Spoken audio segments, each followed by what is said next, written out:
O'zbekistonliklar uchun Telegramda Wallet rasman ishga tushirildi. Bu ko'pchilik o'ylaganidek oddiy kripto hamyon emas. Endi Wallet orqali quyidagilarni amalga oshirish mumkin.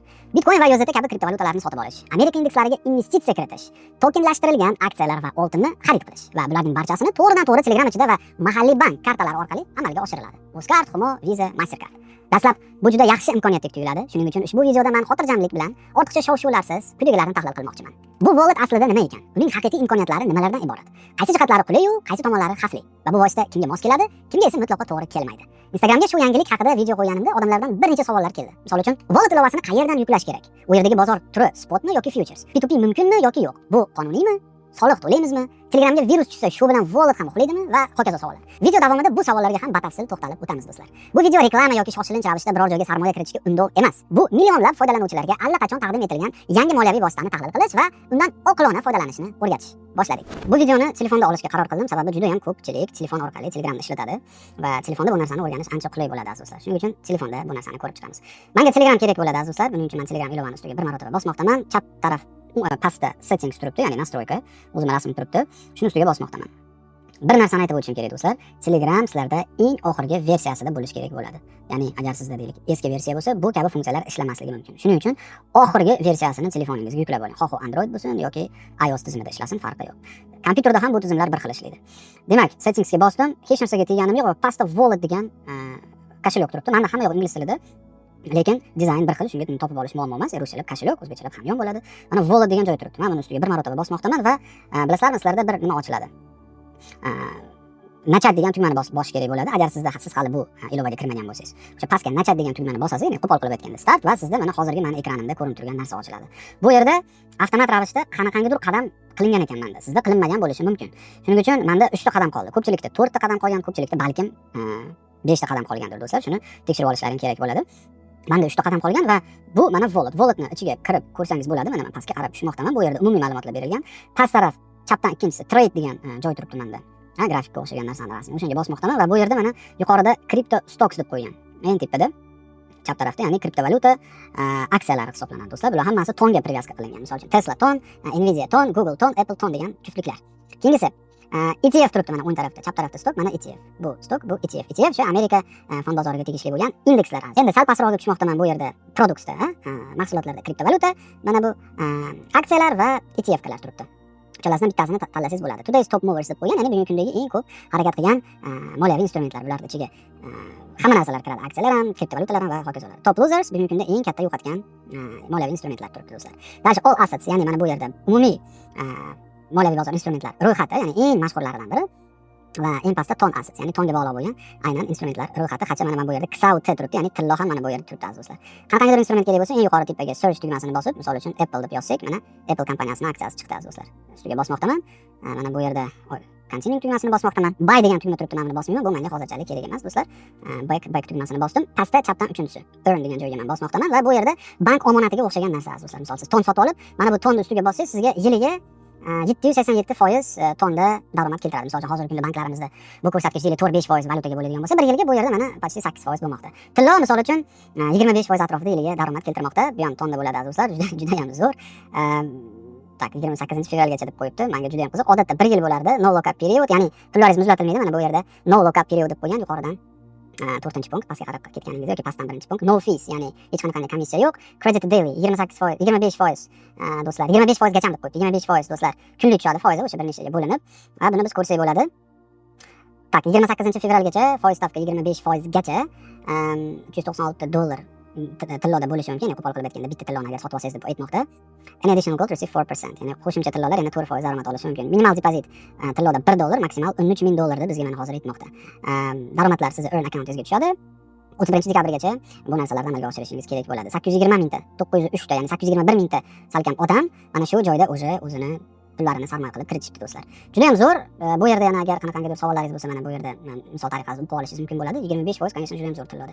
XLM do'stlar bu yerda 333% gacha daromad bermoqda. Juda ham bir qiziq holat. Mana bu yerda uni qo'shimcha ma'lumotlari. Earnda umumiy 821 mingta odam bor ekan, nafaqat tilloda. Bu umumiy earn tizimida, ya'ni mana bu 5 ta tizimda ichida 333% gacha daromad. Juda ham qiziq, конечно. Men uchun bu kabi investitsiyalar juda ham riskli hisoblanadi va 6-fevralgacha bu daromadni olsa bo'lar ekan. Tak, bunisi 17%, keyingisi dollar 9% beryapti dollarda. Qoyil. Bu ham juda ham qiziq va bu aktiv edi. Mana ended, ya'ni tugaganlar. Qanaqangi paralarda qancha daromadlar kelgan do'stlar, bularni mana ko'rib olishingiz mumkin. Tilloda 10% gacha bergan ekan. Avval 30% takda, doktor 5%, bunda 110% muddatlar boshqacha va sharoitlar boshqacha bo'lishi mumkin bu holatda. Tak, men hozir polностью chiqib ketib qoldim azizlar, endi qaytib Walletga kiraman. Qarang, chiqib ketib qolsangiz kirish ham juda ham oson ekan. Tak, o'yin haqida biz ko'rdik, history. Bu yerda tarix, ya'ni qanaqangidir olib berdilar qilsangiz, mana shu yerda tarifingizni bemalol ko'rishingiz mumkin bo'ladi. Hozirgi kundagi dizayni bu, yangi yil dizayni bo'lmoqda. O'ylaymanki, har bitta bayramga yarasha buni dizayni o'zgaradi. Endi kelinglar, biz sizlar bilan continue tugmasini bosib turib, setuplarni tugatamiz. Undan avval esa mana bu yerda 4 ta knopka turibdi. Transfer, deposit, withdraw va exchange. Mana bu tugmalarning ichida hozir X bosib qo'yay, chiqib ketib turing bu narsalardan. Exchange ga bosmoqdaman. Tak, siz USDT ga qanaqangidir nima olishingiz mumkin, ton olishingiz mumkin ekan do'stlar. Bu yerda hozirchalik ikkita menga mana nima bermoqda. Yoki ton USDT yoki USDT ton. Bo'ldi, faqat ikkita ekan. Misol uchun $100 qilib yozadigan bo'lsangiz, 67 ton qabul qilishingiz mumkin bo'ladi 100 USDT ga. Tak, tushunarli. Exchange ya'ni USDT ni tonga almashtiradigan joy. Withdraw bu tarafi, ya'ni pulingizni chiqarib olishingiz mumkin bo'lgan joy. Kashligingizga pul chiqadi. Mana misol uchun dollarga, Toncoin, Bitcoin, Ethereum bor.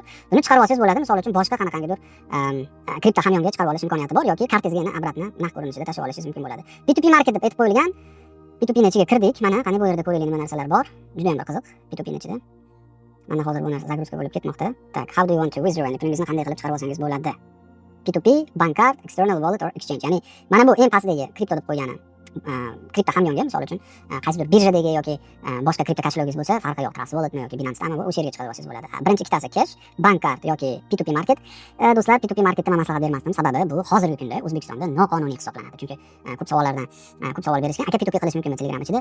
Aziz do'stlar, funksiya mavjud, lekin O'zbekistonda P2P operatsiyalar amalga oshirilishi mumkin emas. Shuning uchun iltimos do'stlar, P2P operatsiyalar bilan shug'ullanmanglar. Agar boshqa ma'lumot bizga keladigan bo'lsa, faqat Telegram uchun mumkin degan narsani bizga aytishsa, aziz do'stlar, demak men bu narsani sizlarga aytishim mumkin bo'ladi. Chunki P2Pda nima muammolar bo'lishi mumkin? P2Pda siz sal noto'g'ri karta olib qo'yishingiz mumkin bo'ladi. Ya'ni o'g'irlangan kartaga pul tushib qolishi mumkin. Sizni kartangizga o'g'irlangan kartadan pul tushib qolishi mumkin yoki отмывание денег bor, hali pulni yo'yish degan narsalar bor. O'sha har xil muammoli joylardan sizga pul tushib qolishi mumkin yoki siz muammoli joyga pul tashlab qo'yishingiz mumkin. Bu o'zi jinoyat kodeksiga tortiladigan narsa hisoblanadi. Shunga nima keragi bor? P2P qilmang. Bank karta bor ekan, boshqa kriptovalyuta hamyonlarga o'tkazish uslubi bor ekan. Shunga P2P qilishdan hojat mavjud emas. O'zbekistonda faqatgina rasmiy kripto shoxobchalar orqali kripto operatsiyalarni amalga oshirsa bo'ladi. Ya'ni sotib olmoqchi bo'lsangiz yoki sotmoqchi bo'lsangiz, kripto shoxobchaga borasiz, pasportingizni olib, xohlagan so'mingizga sotasiz va xohlagan so'mingizga sotib olasiz. Hech qanaqangi muammo yo'q. Kechasi tinchgina uxlaysiz.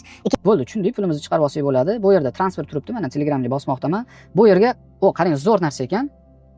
Juda ham sodda ravishda hech qanaqangi komissiyasiz, hech qanaqangi qo'shimcha to'lovlarsiz siz o'zingizning kriptovalyutalaringizni boshqa Telegram foydalanuvchiga, agar u odam kontaktingizda bo'lsa, jo'natsangiz bo'lar ekan. Misol uchun tanishingizga jo'natmoqdasiz. Uni kontakti sizning Telegramingizda bor va uni Telegramida wallet nastroyka qilingan. Bo'ldi. O'shanga bemalol kontaktini yozib turib, uni Telegram orqali hech qanaqangi qo'shimcha to'lovlarsiz kriptovalyutani jo'natsangiz bo'ladi. Juda ham zo'r aziz do'stlar.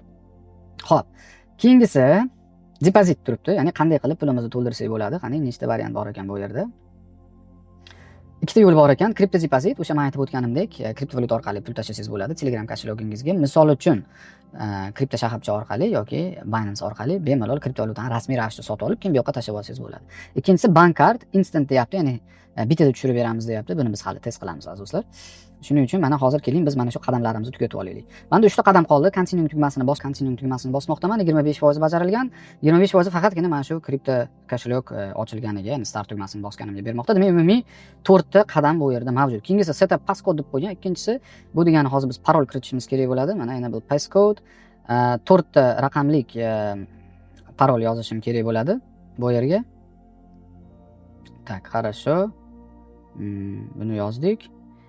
Email yozishim kerak bo'ladi bu yerga. Email yozib qo'ydim. Continue tugmasini bosmoqdaman. Mana yuqoridagi email menga ko'rsatilgan va u yerga parol kelgan deb aytmoqda. Hozir o'sha parolni kiritishim kerak bo'ladi. Ana kodni yozdim va meni keyingi qadamga jo'natib yubordi. Face ID yoqib qo'yaymi yoki yo'qmi? Ha, mayli yoqib qo'ygan. Yes. Mana bo'ldi. Hamma narsa hal. Endi mana 50% ishimiz bitdi. Keyingisi add your information, ya'ni ma'lumotimizni kiritishimiz kerak. 3-qadam bosdim. Telefon raqamini yozib qo'yishim kerak bu yerga. Biz sizga telefon qilmaymiz, SMS jo'natmaymiz, xavotir olmang deyapti. Mayli, yozib qo'yishimiz kerak shart ekan. OK tugmasini bosmoqdaman. Bo'ldi. Prosta yozib qo'yildi, bo'ldi. Hujjatlar kerak emas, iltimos ma'lumotlaringizni kiritib qo'ying demoqda. Enter tugmasini bosdim. Ism, familiya, tug'ilgan yil.